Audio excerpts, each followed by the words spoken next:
Good day mga kaibigan. Meron tayong i-repair na Sony. Ito, try ko isaksak.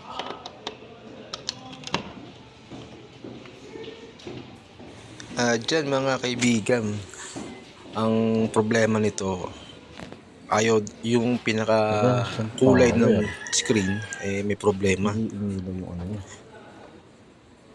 So dyan, tinatry ko siyang i-power on. Ayun pala, sa remote pala yung kailangan i-remote. Switch to? Wala siyang switch, no? Opo, remote lang. Ayun, remote. Ito yung problema niya. Oo, parang solarized yan, no? Oo, ano? Laki ng TV, oh. Sony, ang ganda ng Sony, oh. Bali ito guys, yung main board. Tapos, ito yung power supply. Bali, 65 na pala siya, no? Ito.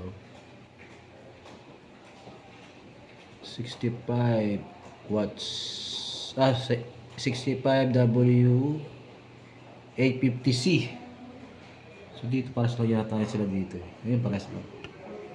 So, yung kanyang problema parang solarized. Dito tayo po-focus sa kanyang mainboard. Parang madumi. Ayun, oh, madumi siya guys, oh. Pansin nyo. So bali tatanggalin ko naman muna to guys. Sabi ko muna itong takip para hindi sigapa. Okay. Parang may pulbo siya.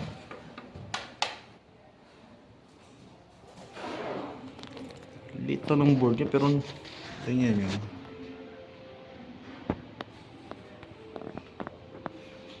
So, di na tayo magsusukat ng voltahe guys. Bali dito muna tayo pa-focus sa kanyang wala pagtanggal dito. Press mo lang itong dalawa. Tapos sabay hatak. Tapos ipopost ko muna. So ayan to. Ito na guys. Natanggal ko na siya. Ayan natin. Mukhang malinis naman. Oh. Malinis naman siya. Pero bakit gano'n? Solarize siya. Sa kabila. Bali, gamitan ko lang siya ng thinner, guys. Meron akong thinner dito. Bali ito guys, yung thinner ko. Pwede rin yung yung contact cleaner. Papahiran ko lang siya ng konti dito. Sa kanyang LVDS. Tapos, testing tapos natin. Ito guys, napahiran ko na ng thinner. Patutuyin na lang natin ng konti. Parang marumi lang siguro ito.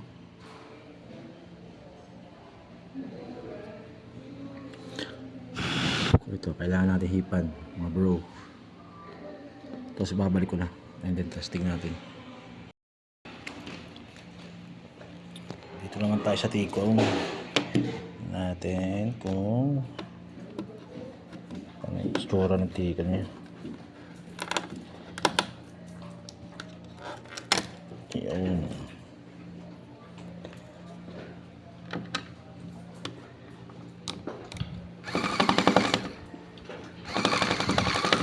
Ayaw umapit.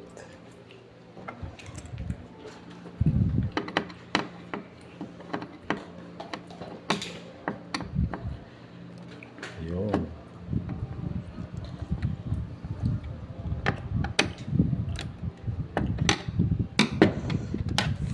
Diyan mga bro, bali screw eh. Ang ginawa ko dyan, nung inopen ko yan, try akong ihang yung mga flex. Tinignan ko kung okay ba yung kanyang kung malinis ba yung kanyang mga flex.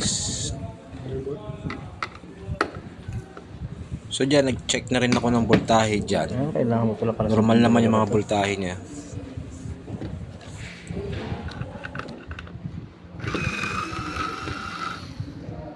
Tignan natin tsura ng tika.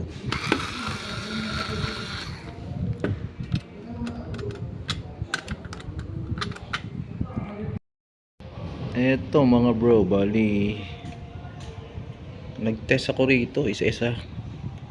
Tingnan natin si magnifying. Hindi makita rito, malabo. Itong kanyang mga resistor may problema.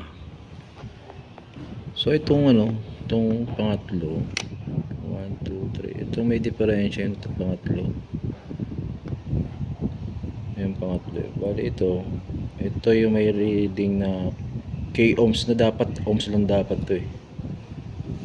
So ngayon try kong i-connect tong dalawa na to, kung makukuha sa solda. So itong may itong 1, 2, 3, 4, 5, 5 normal naman. Ito lang talaga yung yung ang reading niya K ohms na eh. So try ko muna i-jumper. Hindi ko mapakita sa inyo kasi nga wala ang tagahawak ng camera. Okay? 1 hour later. Good news guys. Ito na. Perfect. Wala, ito yung ginawa ko lang. So kung makikita nyo dito sa magnifying, hindi, malabo eh. Tanggalin ko na lang itong magnifying ko. Ayan. Tama yung aking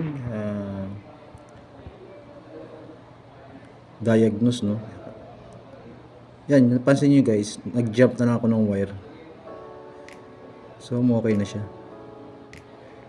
Yan, no? And then, balik ko muna yung tikon. Ayan, nakabukas pa yung tikon natin. So, success guys.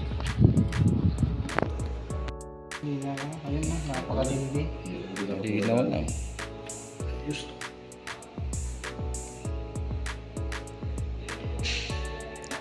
Kay Doktor din ba yung kanina, sir? Si chairman yan. Chairman.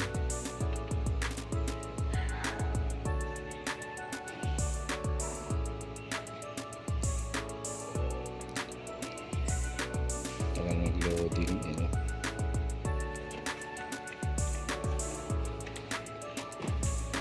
Anong bababa niyo kay Joan? Hindi maglalabas na. Okay na. Yan.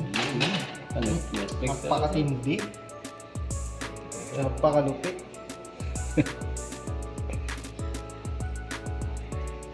Okay. Okay na. Bali, sasara na namin guys. Ito. Okay, baba ko na itong Bitin na kayo. Ayan, sa Mandaluyong yata yan eh. Kanina eh. Oo, nag-file siya. Oo.